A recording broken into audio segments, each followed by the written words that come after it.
Thank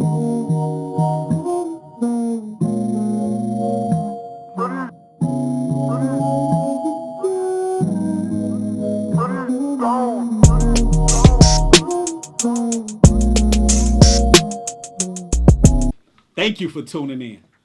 This week's episode with Storytime with Legendary Jerry. I'm the host. There you go. Legendary Jerry. This is my co-host, Jamie up? Page. And this week's episode, we with a gentleman that, and we talked about this off camera. First of all, let me introduce him. This is Big Oomp. Legendary. Oomp, legendary Big Oomp. Thank you, Jamie. The legendary Big Oomp. Who, what I was saying is, off camera, we had this discussion. For those who don't know, we talk about the culture a lot. We talk about Atlanta setting the tone for the culture nationwide and really pushing from the 90s to now the hip-hop culture and the whole movement. And this gentleman right here had a lot to do with it. A lot of y'all haven't heard of him, but if you've been in Atlanta or anywhere around Atlanta and you know the importance of this man right here and what he has done for the music scene. So I don't even think that did him just due the way I introduced him. But ladies and gentlemen around the world, this is Big Oomp. Oomp Camp Productions, Oomp Camp Records. And let me tell you this. I'm going to say this. When I first moved here to Atlanta, there were stores all around. This was back in the days, Jamie, of retail stores.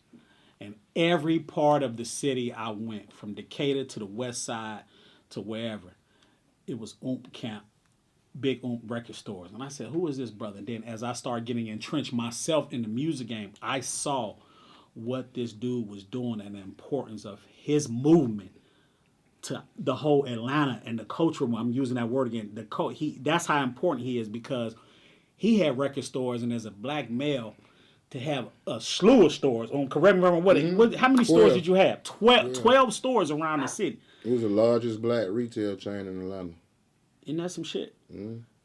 And the artists that, outside of stores, you had artists. We're going to start out by talking about the label. I'm going to jump around here because, I'm just excited to have you on the show, because I know, we laugh about it. Oomp really not an interview type nigga. Right. Jamie, this nigga just started taking pictures. Do you even have a social media? I do. They made me. Monte done made me. Okay. Yeah. Speaking of Monte, that we're gonna talk about the whole Oomp Camp movement, the Oomp Camp Records, Oomp Camp Productions, and the go from the record stores to Hitman Sammy Sam, Baby D. And if I leave out anything, you jump in and you help me. It's a DJ Monte, DJ Jelly. I mean, as you sit back and you look at your importance and your thumbprint on the culture, well, what are your thoughts on? I mean, not to sit in the trophy room and dwell on the things you've done, but when you look back at your contribution to and you look at Atlanta now, like, what are your thoughts? What's your feeling on how you? I mean, because bro, you've been real important to this shit, dog.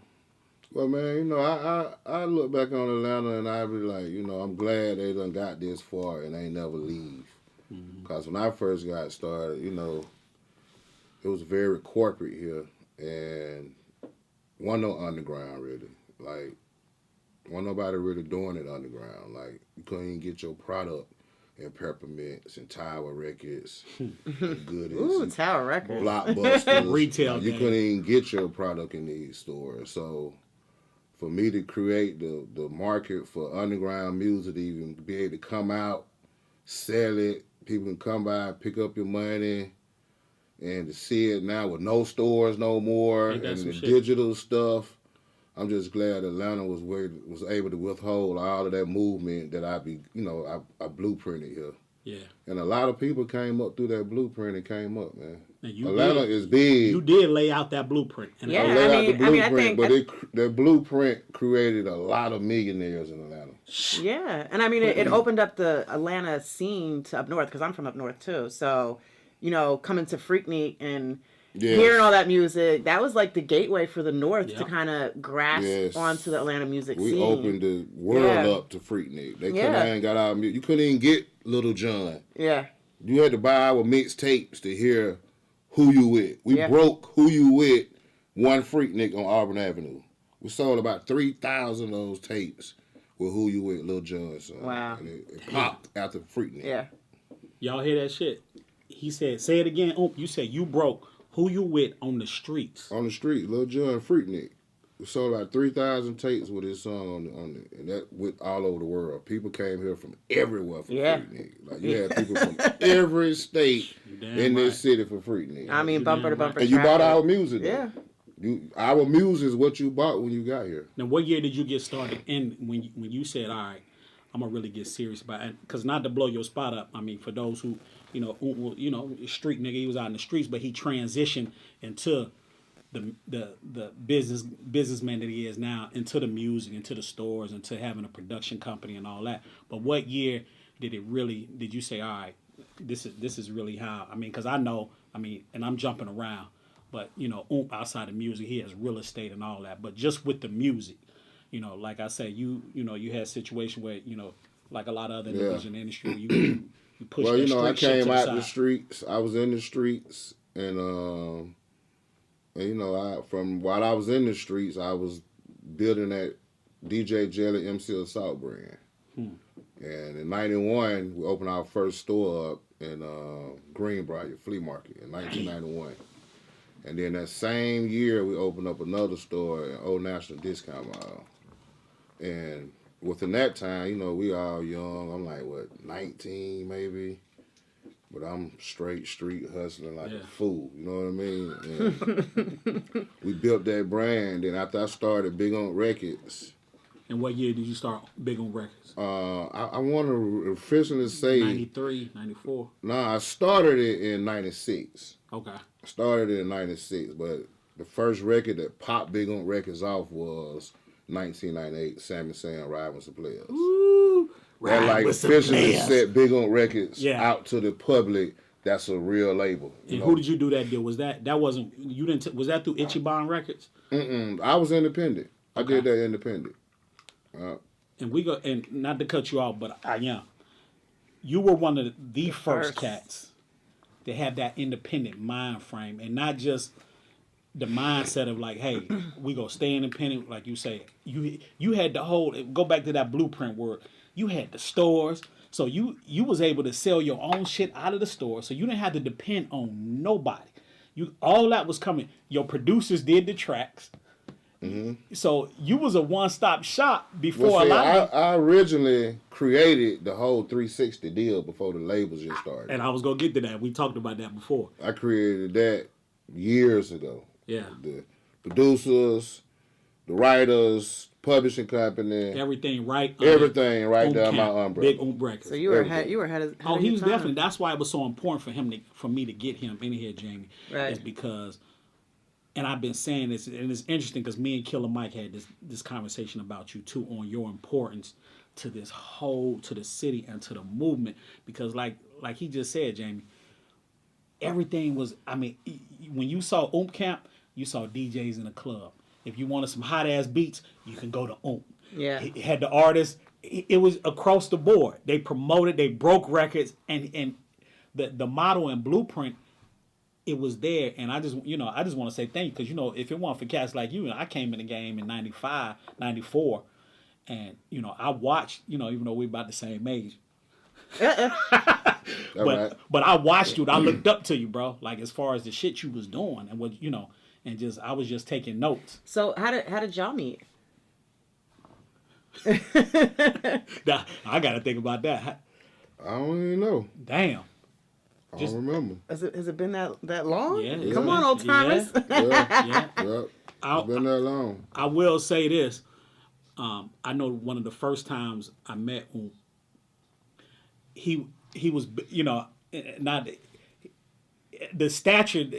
When I met him, it was not on no groupie shit or nothing, but I was like, damn, all right, that's Oomp. And I think it might have been at your store in the West End. In the West End. That was, I'm talking about, that was in the 90s. I opened that up in 2001.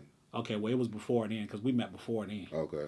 But regardless, I know it was at one of his But I stores. probably was seeing you around at radio functions and stuff, because back then I used to really be heavy in the streets. That's how we was able to get the doors open. So I was bumping into you a lot, but I just remember just good vibes every time I saw you. I don't remember nothing ever negative. Yeah, I just appreciate remember that. we just been friends And since. Every yeah, time we bumped into each other, it was just always love. So I don't remember how we met or when we met, but it's always it's been a like it mutual was respect. considered.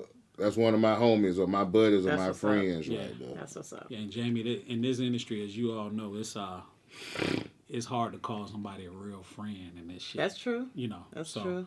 But I watched. We gonna go back to talk about. You mentioned Baby D, and I take that back. Let me back up. You said Sammy Sam was the first record That tucked the label off. but the biggest record Was Walk It Out. was Walk It Out. Was that a gold or platinum record? Platinum Record. Couple of platinum. I was about to say that had to Yeah. definitely been yeah. It was big when Andre 3000 got on that record, man. It jumped out the roof. But it was already big. When It was already big, Yeah. but when he got on it, man, it was like we got all the pop stations. But we didn't. Let's go because How did we that? didn't. Wait, I want to know how did that happen? Was he like, let me jump on that track, or No. Actually, at that time, when that record came out, right, Andre wasn't even doing rap. He wasn't even He wasn't even rapping. yeah, He wasn't even. That's when he was going through that era of we barely was seeing him and hearing him, The love, and he had after the just love came below. after that. Look, yeah. So he was on that era. okay, And what happened was they was promoting that album, Love and Below. They was on 106 in Park, and our song was on the countdown. And we was in New York. It's crazy. We was in New York at the time. We watching 106 in Park. Our video came on, and Andre 3000 and Big Boy was on the show that day. And this joker started doing the Walk It Out dance. When we saw him doing that, oh my God, we went it bananas. was done. It was done, man. Hit him up like the next day, and was like, man, we saw you doing the Walk It Out, whoop, whoop. Can you jump on the remix? Mm-hmm. And he was like, send it to me, send me the instrumental. I ride to it, and if he said if I can catch the beat, I write to it. If I write to it, I do it. That's what's up. And that's how it came about. That's how it came about. We sent him the instrumental, man. I swear to God, in about 3 days, man, he called and said, y'all come to Patchwork at 6 o'clock tomorrow and pick up the verse. And it was done deal. It was done deal. And out of all the years of Big Oomp Records and the Oomp Camp, that is the biggest record to come through the pipeline. That's the biggest record we done ever had. Now, Through the record company side. and go through the artists over the On years. the production company side, of course, Apple Bottom Jeans Get Low. Right. That's still a #1 top 100 record.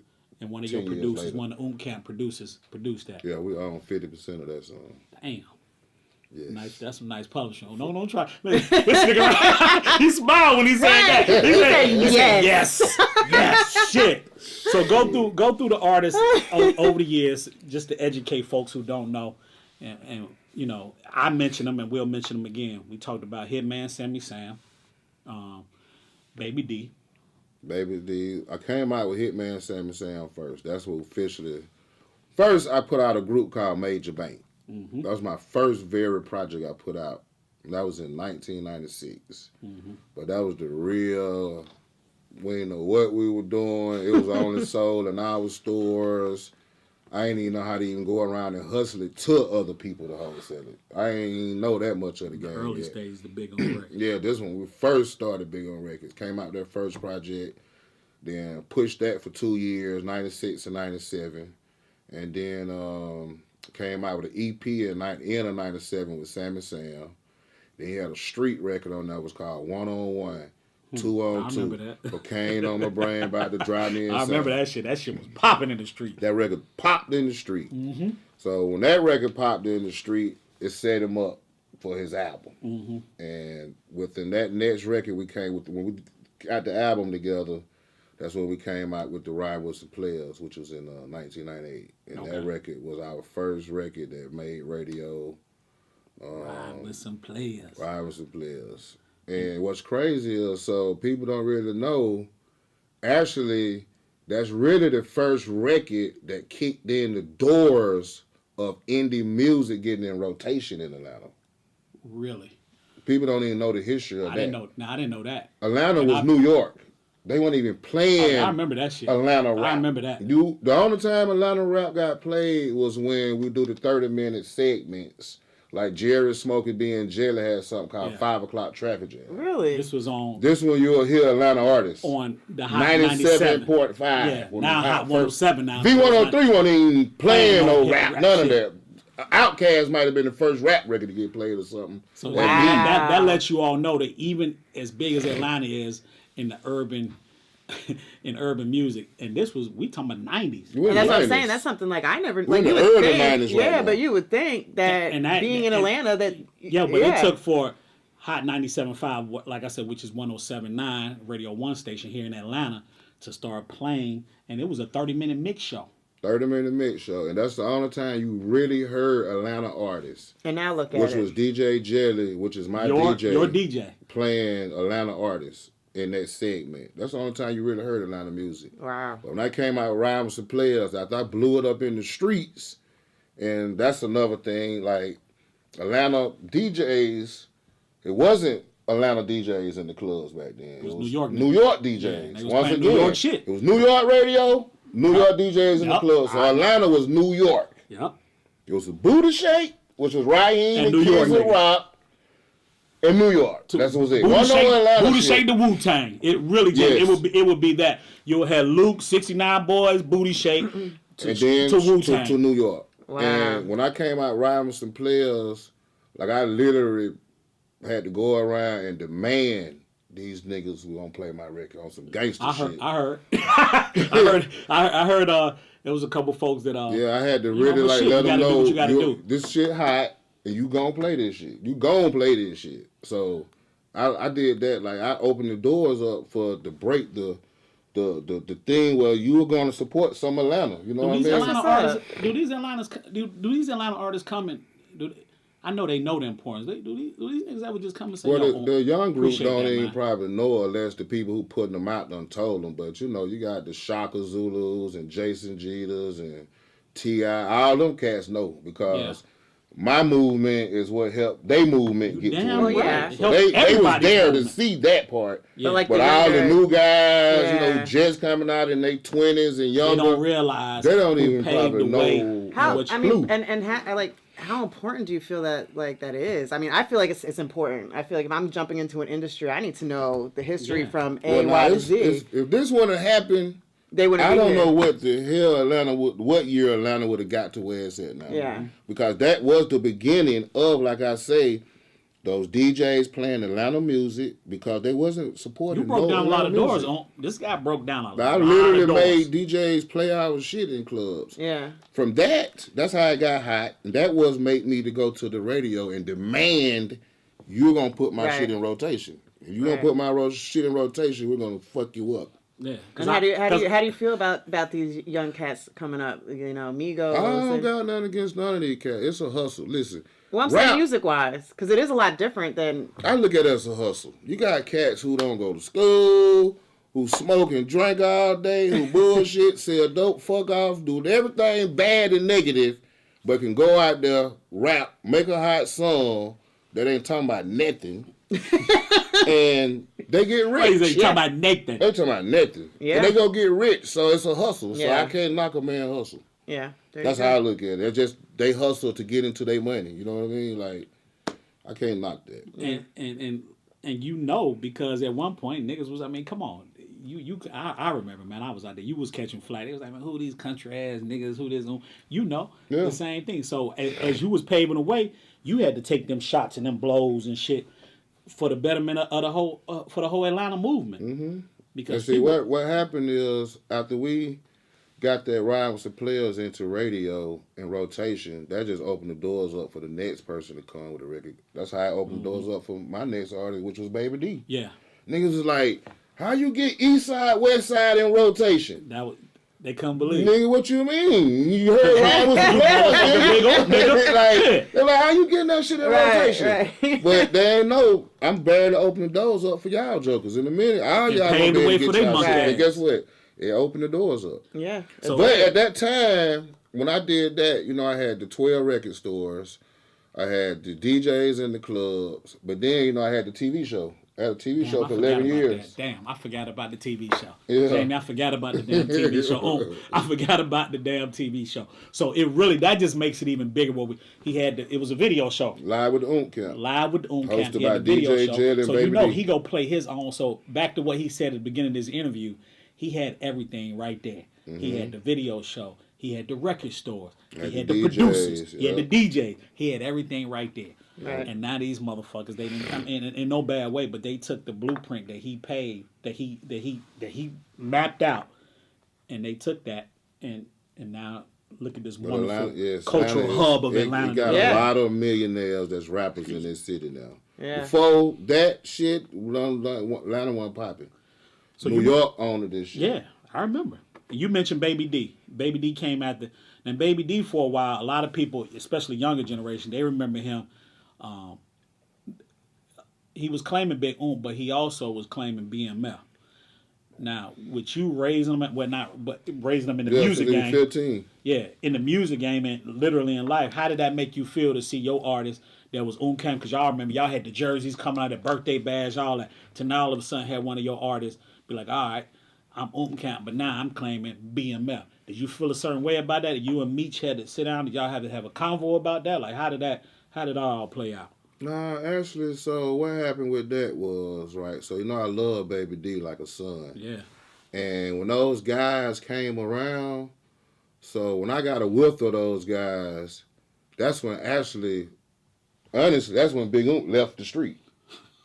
2004, I think, or 3. I think it was like 2003 when they really started putting You was out on. the streets by then, though. He was out Yeah, but I'm saying that's when I literally took myself out of the street because, you know, at that time, it was something going on every weekend in the club with their name attached to it. And I was like, you know, Baby D. You wanted to distance yourself from all that stuff. I done escaped this stuff. You know what I'm saying? I ran the game before.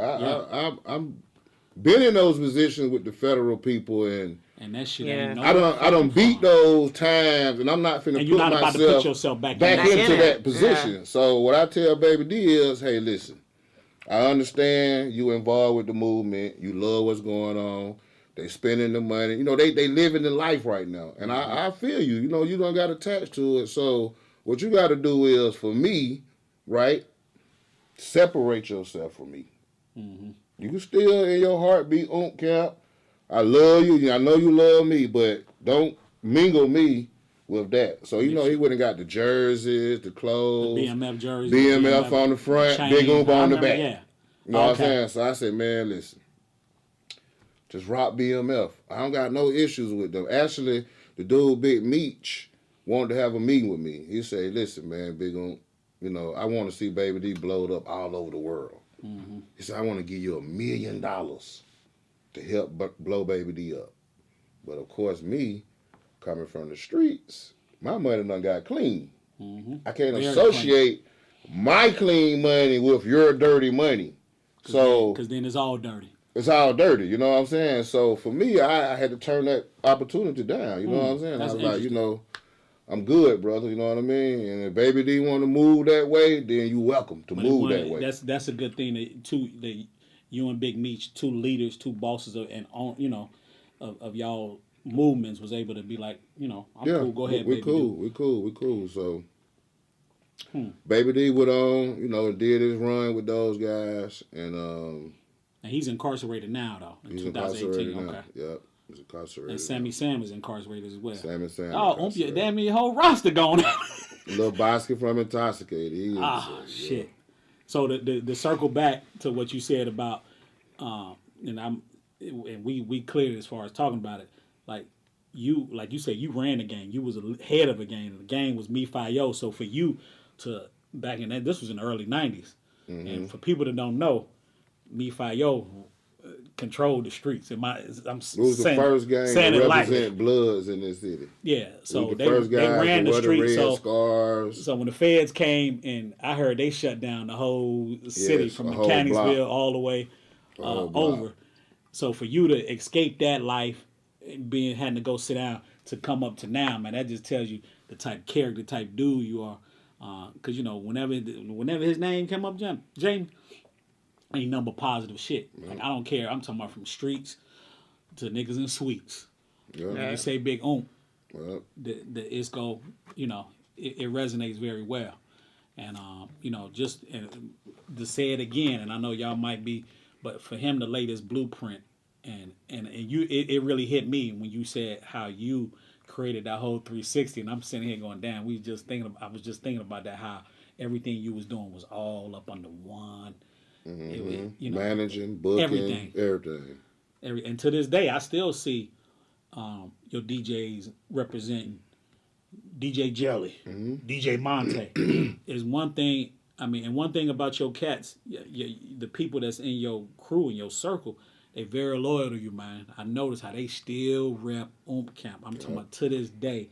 And this has been years. I've been seeing Jelly. 8 years. Yeah, I've been seeing. Well, that's how it should be, no? Yeah, it should be. But in this industry, I mean, the industry is, these niggas is as fickle as right. and then everybody is slick as fish pussy, So yeah, everybody trying to be slick, but that just goes to show the true testament. And I, like I said, I'm gonna say it again. I just want to thank you, my nigga, for the shit you've done, because I sat back and I used to just watch like this dude Big Oomp is really making moves, and I just need it. And then we started. When my name started growing in the industry, and I tend to think that I was. But then you had artists or something. Yeah, I had artists too. And you did tracks with my art. Yeah. So we didn't exchange. I didn't cut your checks, man. Shit, we Y'all done broke bread together? Yeah, we done broke bread together about it and shit. There you go. So but Atlanta, they gotta you gotta think, even second generation, Jamie, people don't know. Yeah. He had all these producers, but now his motherfucking son is one of the hottest producers, Big Corey, around. Yeah. One of the hottest producers, right? And he came up in the industry. I mean, well, that's what it's about. I mean, that's you leaving your footprint, your legacy. Yeah, other cultures do. Yeah. They do it all the time, man. Yeah. And for you to put this much work in helping everybody else, why not, man, with your own seed, your offspring, Well, that's the future right now, man. That's why I'm back into music, because he's 20 years old now, and he's like, Dad, you gave everybody else their chance, give me my shot. Yeah. So I'm back. That's what's up. He's 20. And got that heat. He killing them on the production side right now, but he turned into an artist now. Because he done did so many of these mixtape beats for no money. He said, fuck So this, now I'm we about to loaded my up. own shit. We loaded up with switch outs. Boy. So now he's about to be a rapper. Ain't that some shit? These mixtape beats. Hey, mixtape beat where we ain't getting no money for it. Years ago, if a nigga would have just took your beat like that, boy, that would have been. But isn't that crazy how like everything's changed from like, because I grew up with the mixtape culture. Yeah. I remember all the mixtape, and now it's like null and void. It's kind of like it's lost. With technology and like you can't go into a record store anymore. It's not what it was. Mm-mm. Yeah, folks is putting out mixtapes, but they albums, right? That's all they are. So the youngins, right, who they have no money, they'll go on the internet, lease these beats for $10, $15, and put this stuff out. Well, that cut out most of all the big time producers. Mm-hmm. Well, that trend caught on. Mm-hmm. All the youngers who want to rap in their bedroom, they ain't looking for no Monte, DJ Toomp, DJ Mustard, all these guys that want. Mike Will Made It or whatever. They ain't looking for them. So that's how easy it is now? You can just go online, buy $10 and buy. Yeah, that's how these youngers coming up. That's why you don't hear none of these guys coming out with new songs and they be like, boy, Mustard produced that or Monte, these big names. Ain't none of them coming out with these youngins. Get you a beat for $100, $200. All these beats $10, $20. Wow. So when that started, it kind of like turned the whole production business into the so-called mixtape business, where the youngins don't want to pay for no beats. They ain't even gonna pay for your beat. They gonna put that stuff out anyway, and it is what it is. And you just gotta hope you get your credit out of it, or if it blow up, then you can go back and make some noise about it. But with that being said, it's like people don't want to pay for mixtape beats. So for us, we done switch the game out. Okay, cool. Instead of us not getting nothing out of the situation, we want to switch out. You want that beat, you don't want to pay for it, fine. But we need a verse for you. So there you go. That's our new motto. You don't want to pay us for our beat, we want you to get it because we need the credits. So Big Oomp Records is all the way back, and Big Corey, of course, a producer, but he's the artist that's coming off So He was an artist. I won't call it a relaunch because when you say relaunch, that makes it seem like that it was. This is our 20-year anniversary. I'm doing a 20-year anniversary this year. Damn. Oh, nice. Ain't that some shit? That's saying a lot. 20-year anniversary. Hopefully, I have a hit by the time You will. the weekend get here. You will. Damn, this weekend, wasn't it? Not this weekend. But By the time that party weekend. This weekend. Oh, okay. By the time that party Okay. weekend, you know, I usually do something big for my birthday in September. You know, I used to do the most part. Yeah, you know all the that? time. Yeah, big. It used to be big on birthday party. Everybody in Atlanta used to be at Mo. That was Nobody a freak did nigga something in like that. I That's why I understand. said nobody It was used a freak to do nigga that. in itself. The I used to food do had that. the ribs out there, the bronze out there, Nobody butt never naked, did nothing everything. like that. It was Everything crazy. was free. Well, I need to be invited to this one. Thousands of people used to be come. can We used let- to do a concert. And Can the free podcast? food. Can Storytime with Legendary Jerry? Can me and Jamie come out there and be live out there? Yes, We can. yes. All right, There you heard go. it. We live out there. You guys heard it here. Yes. Hey man, We before have we get out of here, receipts. man, let me just say, man, Jamie, I'm gonna say it again. It's like really like, cause I know this dude, man. He don't. He I ain't to get him to do moving this, around to too get him to much. do interviews. If it wasn't 20-year relationship, boy. Boy. Somebody been calling me, right? Yeah, I don't know who it was. somebody. Is it her? No, Somebody work with you. yeah. See, she And I doing that. bet they were like, damn, when I'm going to ever get him? See, I had to pick a Jamie. I had to pick the phone up Hey, myself. When he you had to get when, to you, me. when you got a nigga like this, you just gotta pick the shit up and say, hey, bye. I can't tell that man no lie. I can't say, man. Well, I appreciate it too Yeah, because man. coming down here for my first Freak Meet and experiencing Atlanta music and then what it's done for me and then moving down here, it's been an honor. So yeah, thank you for And you see, sitting down with look us. at this, y'all. Look, this nigga been branding this shit big on record. The same logo. Well, The same shit. Ain't switched it up, nigga. you know about the big on spray, too, don't you? Yeah, the spray, man. God, dog, this nigga had everything. He had the mixtapes, the spray. The big on spray. We sell Everything. that all over the country. So, hey, there we go. We would, before we sign off, let everybody know what your social media handles are, man. You just got on. You just got on there. Yeah, my IG is the real big on. The There you real go. big on. BIGO. The real big on. And There you man, go. hey, my nigga, I want to say I appreciate you, man. Reboot it. My dog, for real, coming on talking this shit, and there's a lot of shit that we ain't even talk about, but it's all good because this, story time with Legendary Jerry. We get niggas like Big On. We get this type I'll be shit. back. I come Yeah, back when I 'cause get a good record he going. ain't about to do no other shit but this shit.